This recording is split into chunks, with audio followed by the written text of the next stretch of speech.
How do you feel about when they kick the gnomes in Golden Axe? Oh, I think gnome kicking is Nice one. Gnomes are assholes, and we should beat them. Here we go. You heard it here. What's up, everybody? Welcome to IGN Game Scoop. I'm your host, Damon Hatfield. Joining me this week, Justin Davis, Scoop. Jared Petty, Gnomes. Sam Claiborne. Scoop gnomes. Got a great show for you this week. We're going to talk about Dragon Age Tactics. We're going to talk about Mirror's Edge. But first, PAX East is coming up in a couple months.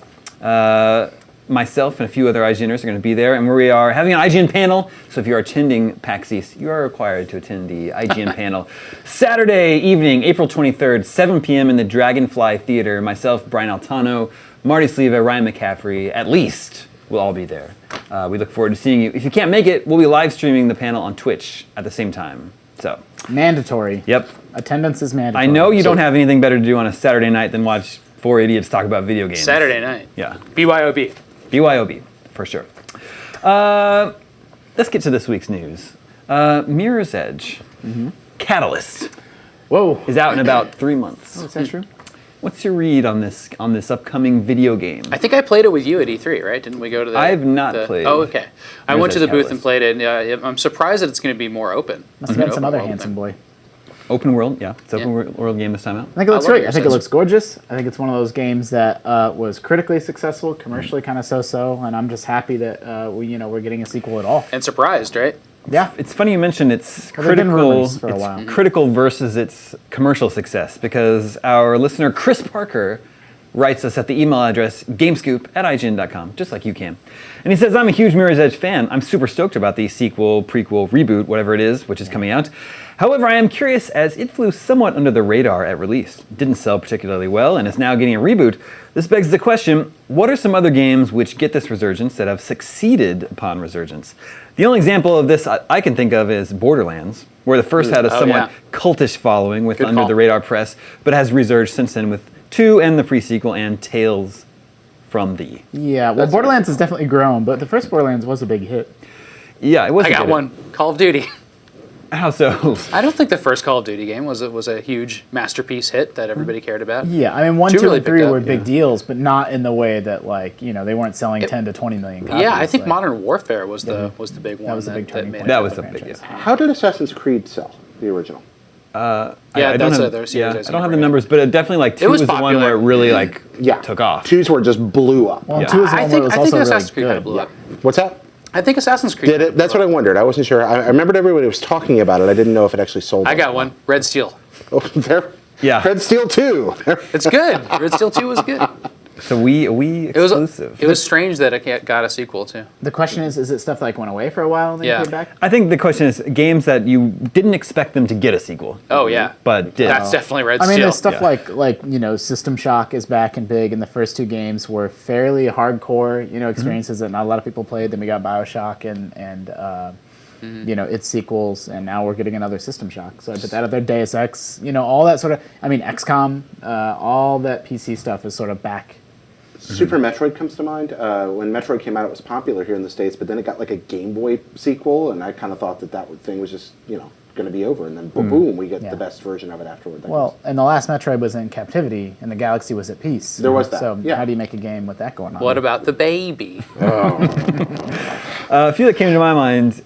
Was anyone expecting a sequel to Nier to be announced at E3 last summer? No, that was real weird. At the Square Enix press conference. But we are getting a new Nier game.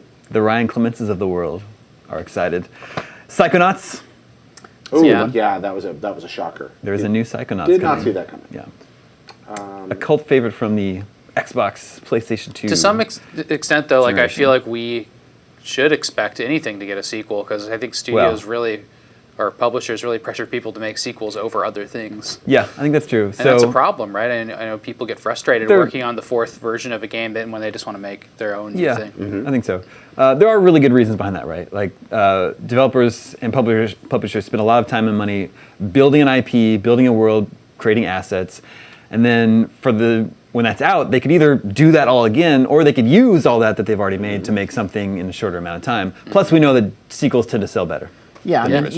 even if you're making an entirely new game, like it's very it's a sequel, but it's gonna have very little to do with the original. you still get to skip like the months that you spend planning out the world and who your character's going to be and what voice actors are you going to use and all that sort of logistic stuff you get to reuse, even if the game is completely different than what came before it. Yeah, so it's there's a lot of inertia once something comes out and is even a mild success to just keep it going. Chrono Trigger rights holders, take note.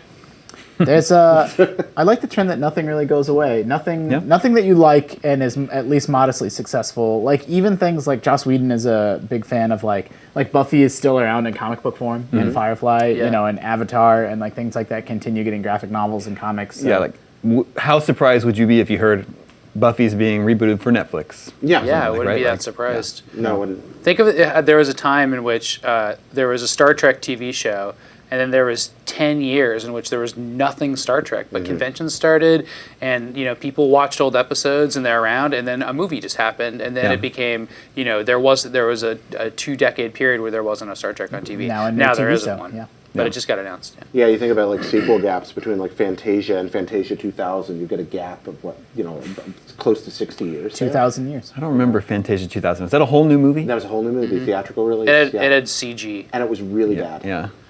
Well, yeah. Yeah. Depending on your substance. What about the game? I didn't play the game. Nobody did. There was a game. Rip.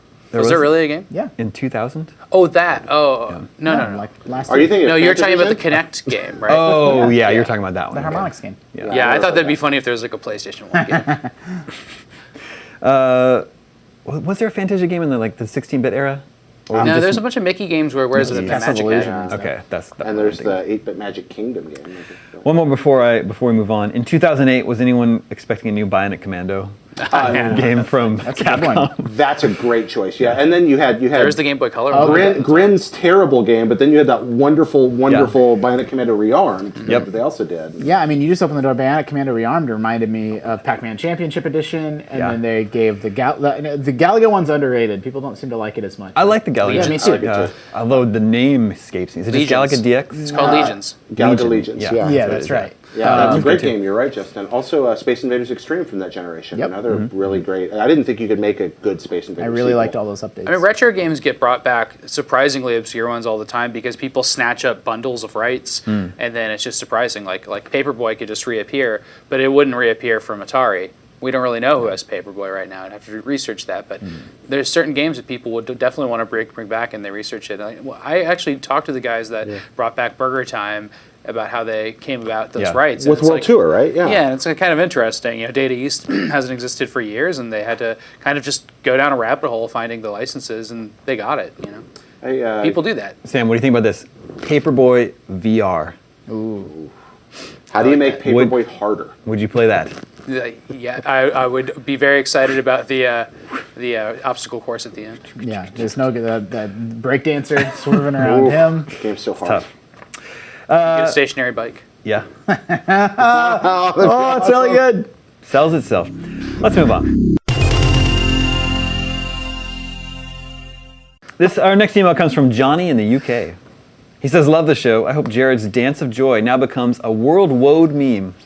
But I couldn't get you to do it in the last episode, right? Got him to do it right here. Now we can't get him to stop.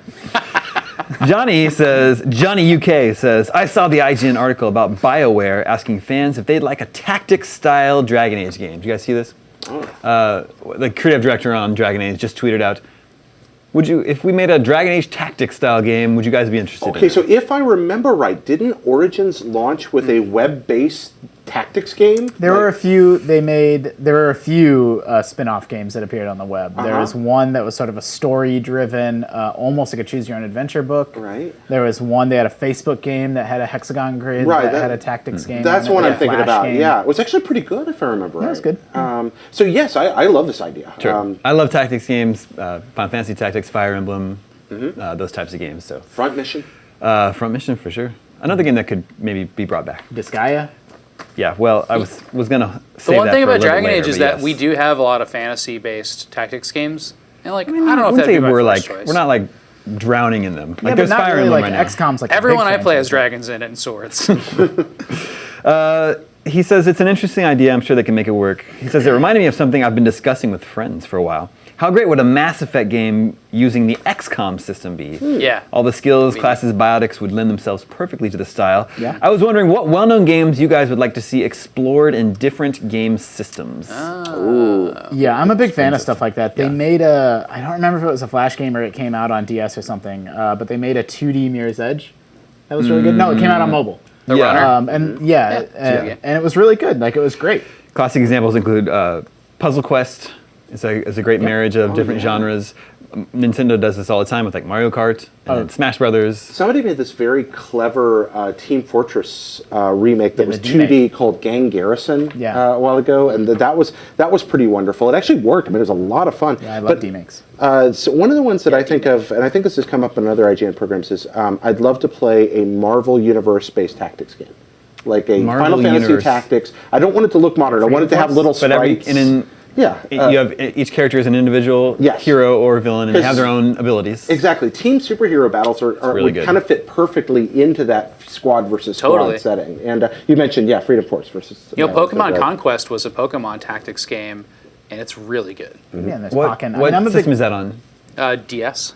I never played that one. It's so fun, and like you have to use just like Fire Emblem with the weapon triangle, you have to use people's abilities Yeah. or Pokemon's abilities against each other. That sounds really good. I like a Pokemon, big, beautiful open world console game. I mean, really good. just like any genre bending in general, like I'm a big fan of. The game I've brought it up on GameScoop before, but the much maligned Shadowrun first-person shooter for the Xbox 360 was a great game, but it just wasn't what people wanted at Shadowrun, and so it caught, it just never. It was sort of a doomed from the moment it launched. That game was actually, looking back, ahead of its time. Way ahead of a its time. multiplayer-only game in Class- 2007. Very class interdependent with all these unique crazy classes. I mean, it was a hero shooter before that term had been coined. I'm a big fan of, like Johnny said, tactics versions of games. I mean, I'll play a tactics version of almost anything. Yeah. Like Bioshock, One that occurred to me was Bioshock would be cool. Resident Evil Tactics. Ooh, Yeah. yeah.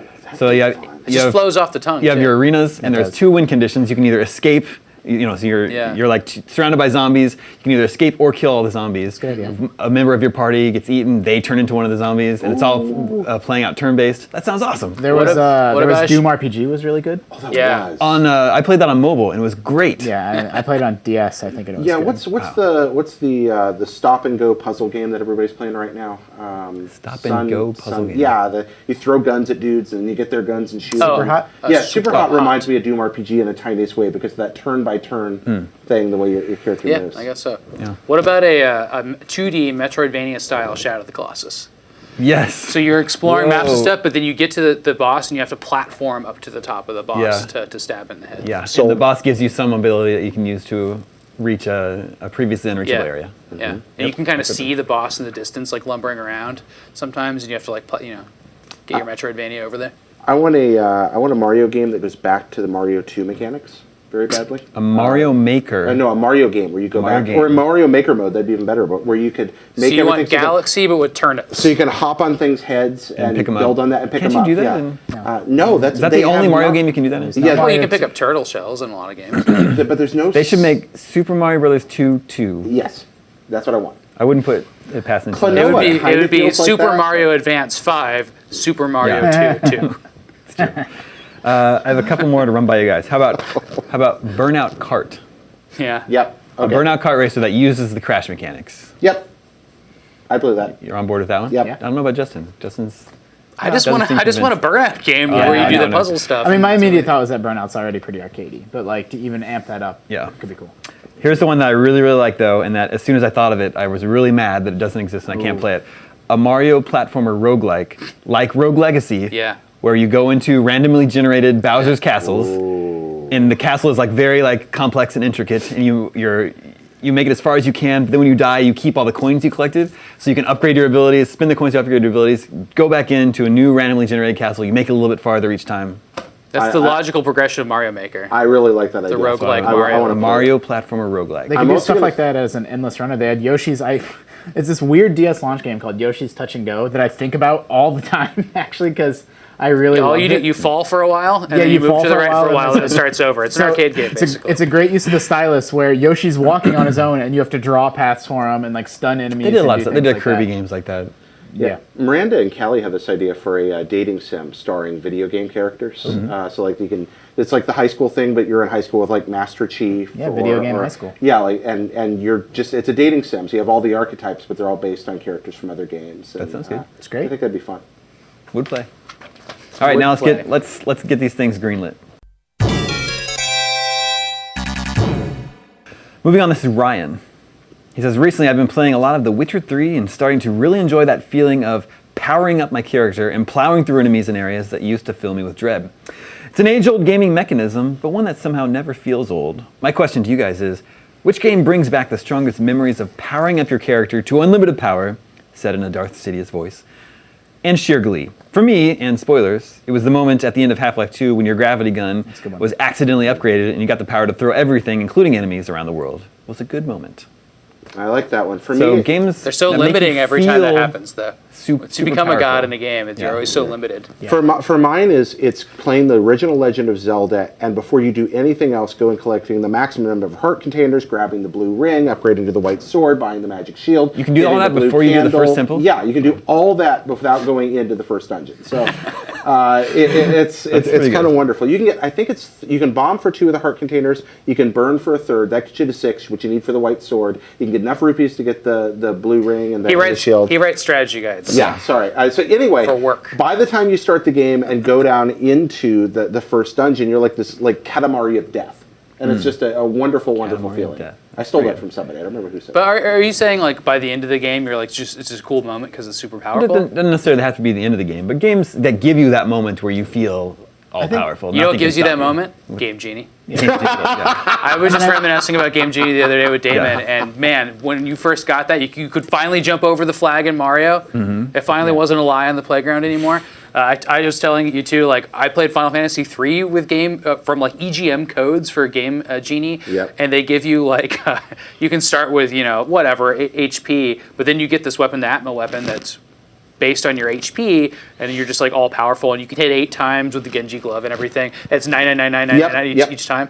It's so great. It is so great. Dave Barry took his kid to Japan once, and when they were there, they went to Nintendo headquarters. And his Who's kid, Dave Barry? The humorist. I'm sorry, he's a writer and columnist. And his kid is asking the Nintendo executives in like '88 about Game Genie. He's like, he wants to know about Game Genie, and nobody had a clue what he was talking about. He was in Japan, and they're all They like, probably had a meeting. They're like, "Don't acknowledge Game Genie." exactly. And so this little kid's just like, "Do you have Game Genie?" And they're all like, "What is Game Genie?" Like, he's meeting with the highest level executives in the company. And Justin, it's you got really anything? cool. Yeah, I got a couple. I don't know that it's literally the first time I felt this way, but like the strongest memory for me is like Super Metroid.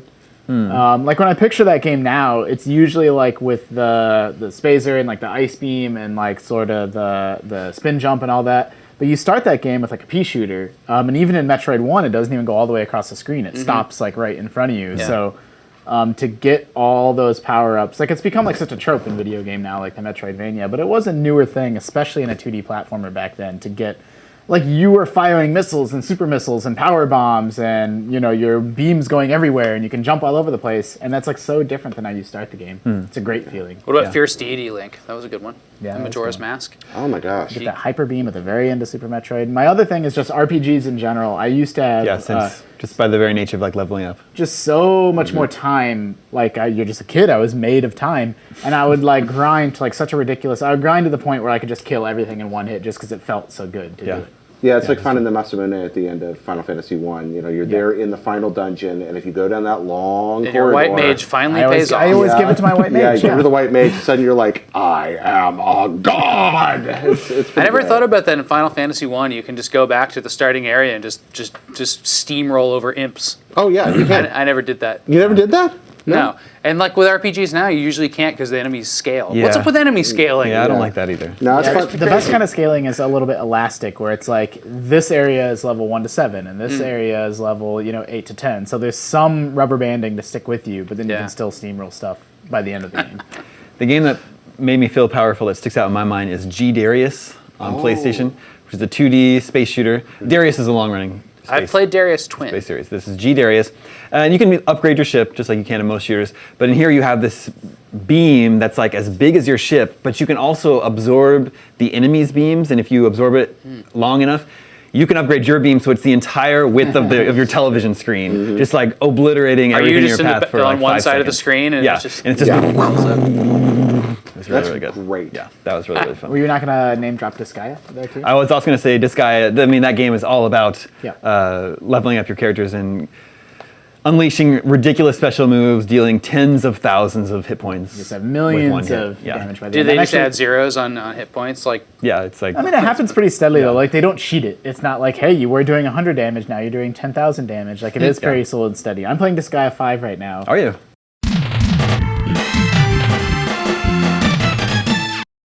Our next email comes from Bon Turkington. Whoa. He says, "Hi Damon and the Scoop crew. I hope this week finds you well. Have you been found well? I'm pretty well. I'm all right. you can find me well all the time. This will likely be seen as another landmark year for gaming, as two new technologies are going to be fully implemented. I'm talking about VR and Nintendo's NX, both of which continue to evolve how games are played and interacted with. Books, and to a lesser extent movies, do not really change over time. A book, as a collection of words between pages, will never really become obsolete, and movies will almost always involve passively watching a show. 100 years from now, books and movies will still be just as enjoyable as they are now. However, can the same be said about games? I'm wondering if you think there will come a point in the near future, say another 20 years, where we simply won't be able to go back and play old games from the NES, Super NES, or even PS3 and beyond because VR and other technology of the day has completely eclipsed them. So there's this real smart dude named C.S. Lewis who said that reading old books is very valuable because it's kind of like traveling through time. You read an old book and you can read something from the context of a generation that doesn't exist anymore. You can look into their brains and see how they saw the world in a different way than you see the world. They have different assumptions. Old games can do the same thing. You go back and play a game from the 1970s, early 1980s, and you see that people were thinking in different ways. And I think that's the greatest strength of old games, is sort of magical time capsule ability. Just like looking at the stars and seeing light from something that may not even be there anymore, it's sort of the same sort of experience. Yeah, I mean, there's definitely Turkey Man. Bon Turkey Man. Yep. Turkey Man. Yep. Justin, will video games stand the test of time? Yeah, I mean, I actually think Turkington makes a great point, and this is something that I've thought a lot about. Is I really, really like video games. I've made my career playing video games, so I believe in this medium. But they definitely have strange. I don't know if it's disadvantages, but the technology changing.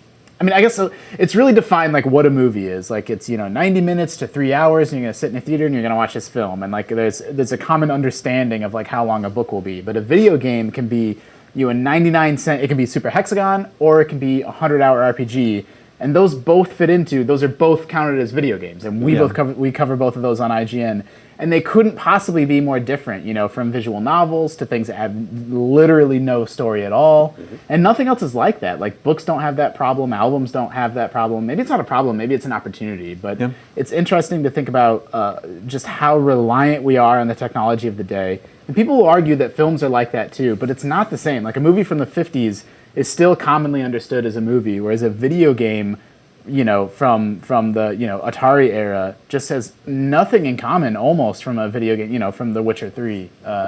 So it's interesting. I don't really know what that means for the long-term future of games. It's interesting that he brings up VR. I just finished Ready Player One, and that talks about a VR-centric universe where everybody's living in VR, but they go play old arcade games as part of in VR, what happens in the game. So it's an emulation within, but that brings me to my point.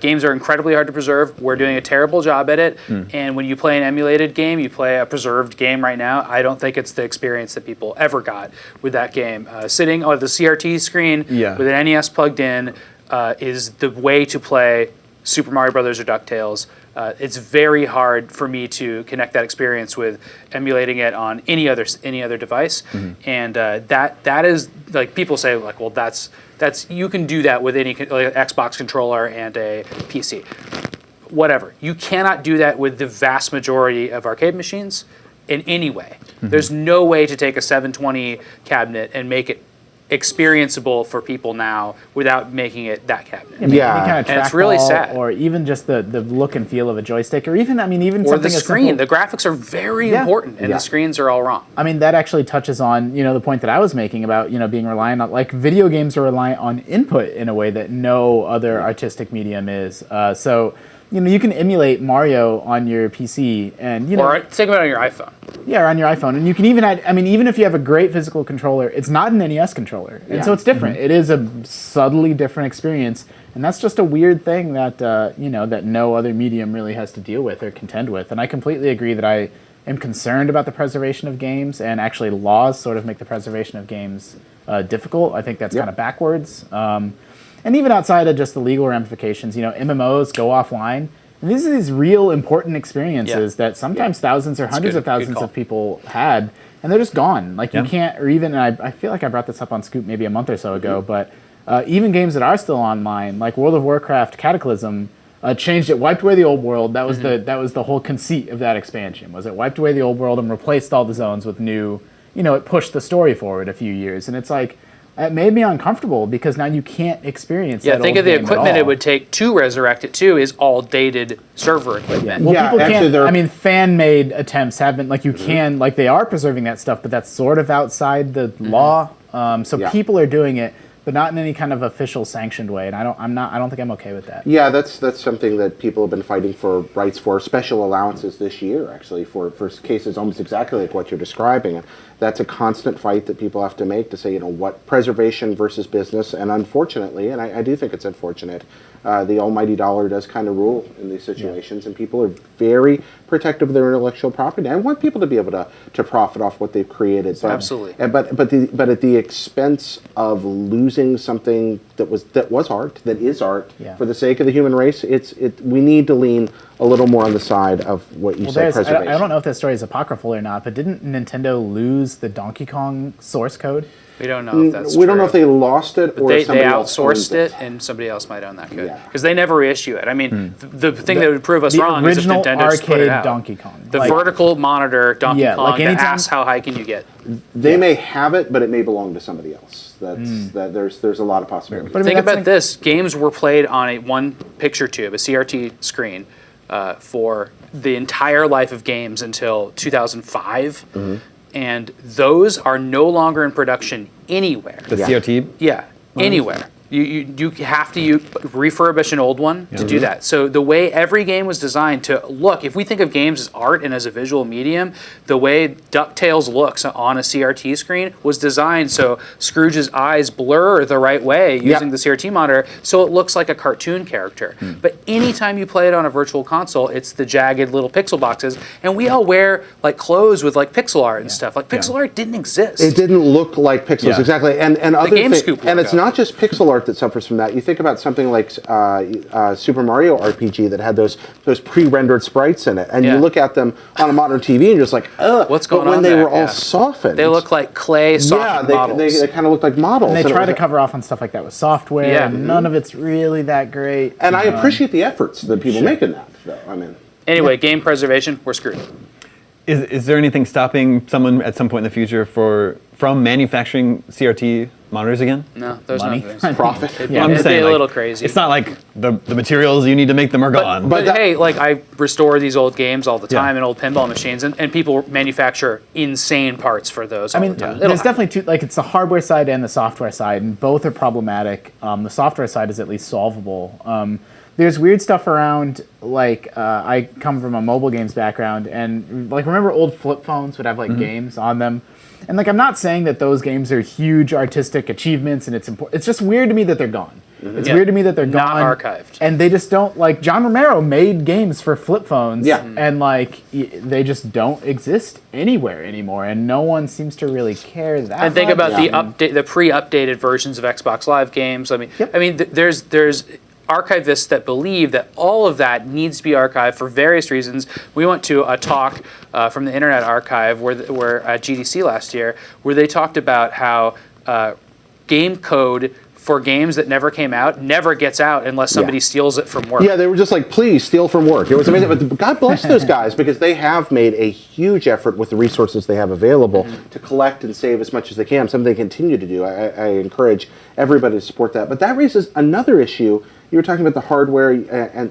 even if this stuff does become accessible again, there's also the threshold of expense and accessibility. I mean, the Who more this hosts it? becomes a boutique industry, how do we pay for it? How do we get it into people's hands so they can explore the history? That's the other half of it. Yeah, I think it needs to be like a Library of Congress movement, and Yeah. that's just not happening. I do want to say that part of this is we think it's unique to games, and I even said, a minute ago that it's unique to games, but there are challenges. People that are just as into books as we are into games.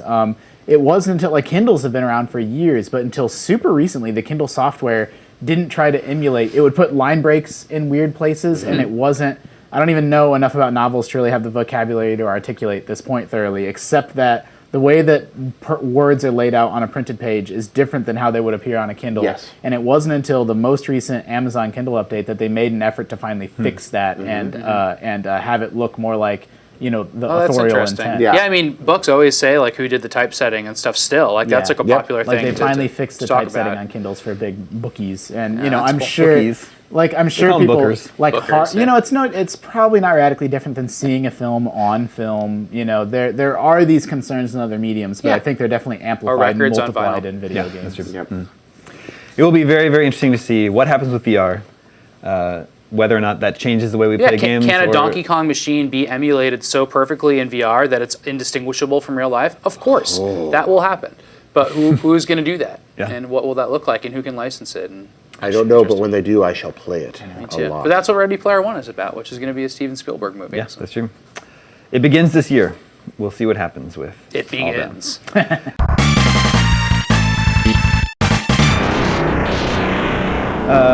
Justin, how are you doing on time? You have Yeah. You have 2 minutes. Let me read this email because it concerns you. Okay. And then you can bounce before we do video game 20 questions. But we need him for 20 questions. I know. Just ask a silly question at the start. Ask and if you'll be fine. he's wearing a hat. Like if the character's parents love This him. email comes from our fan Blake.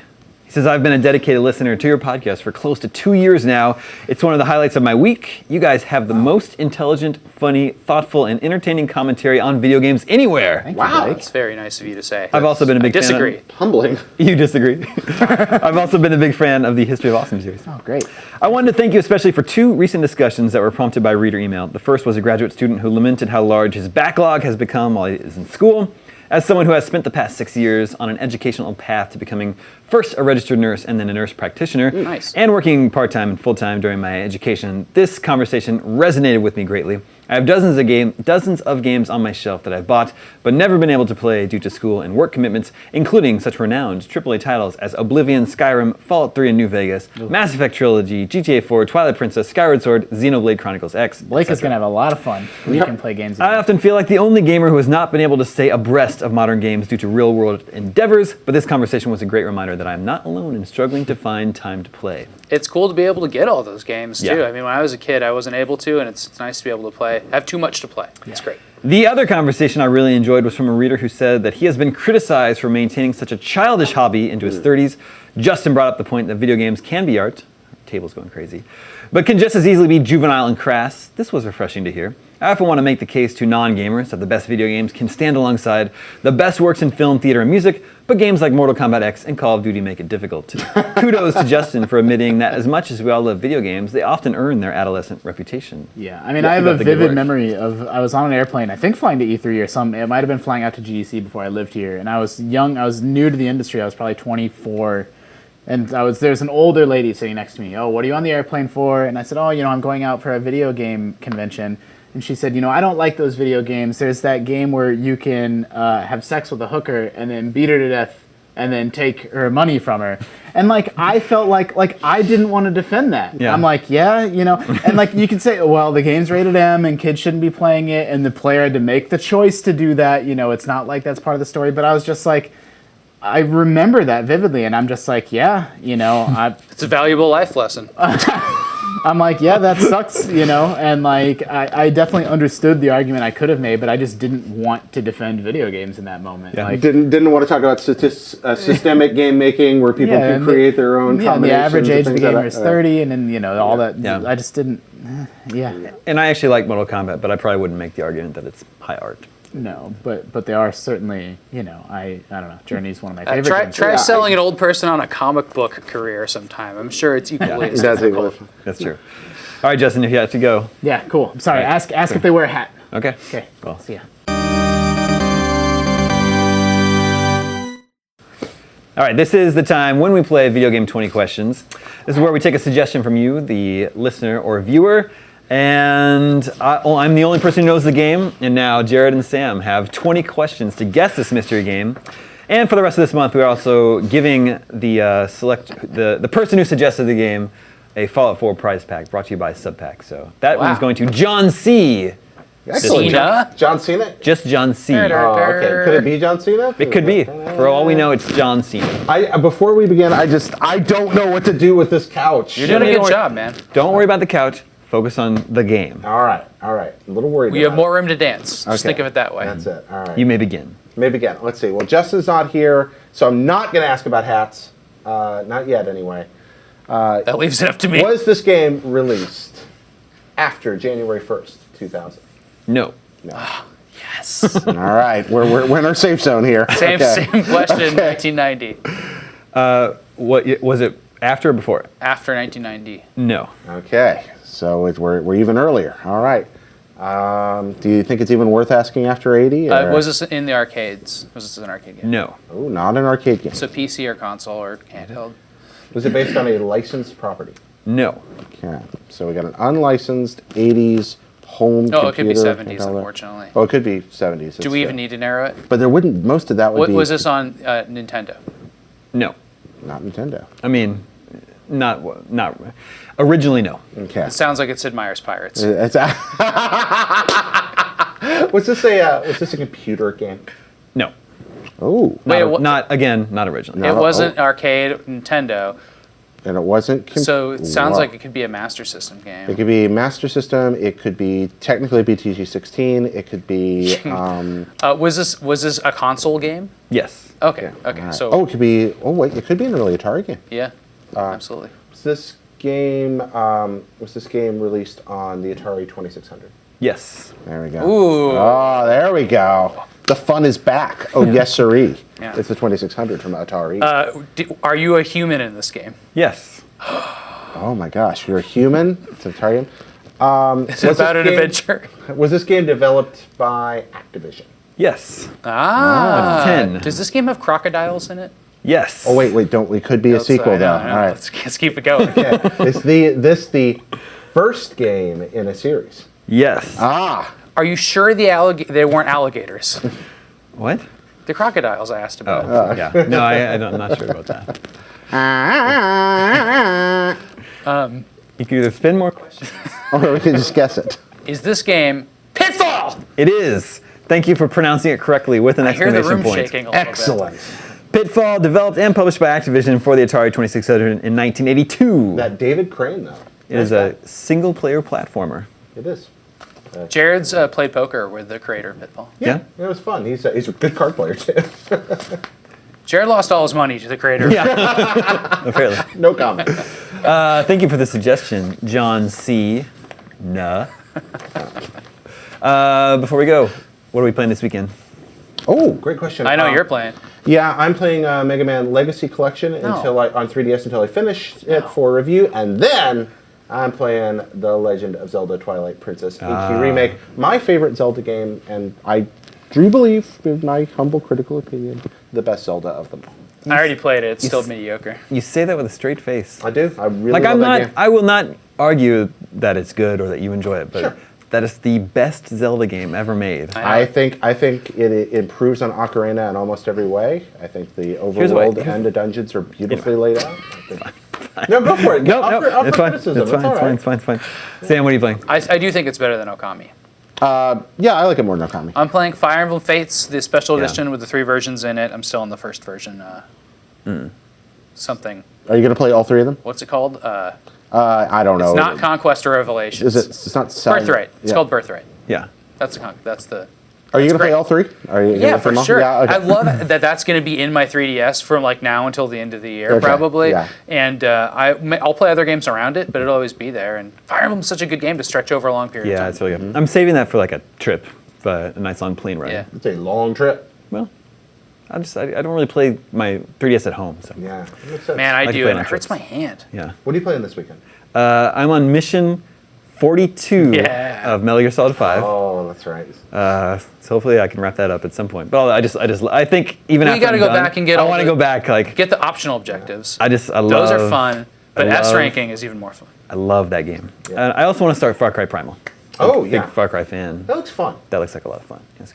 It's beautiful too. All right, I think that's all the scoops we have for you this week. Remember, you can always reach us at the email address gamescoop@ign.com. Thank you, Justin. Thank you, Jared. Thank you, Sam. My name is Damon. This is IGN Gamescoop, and we're out.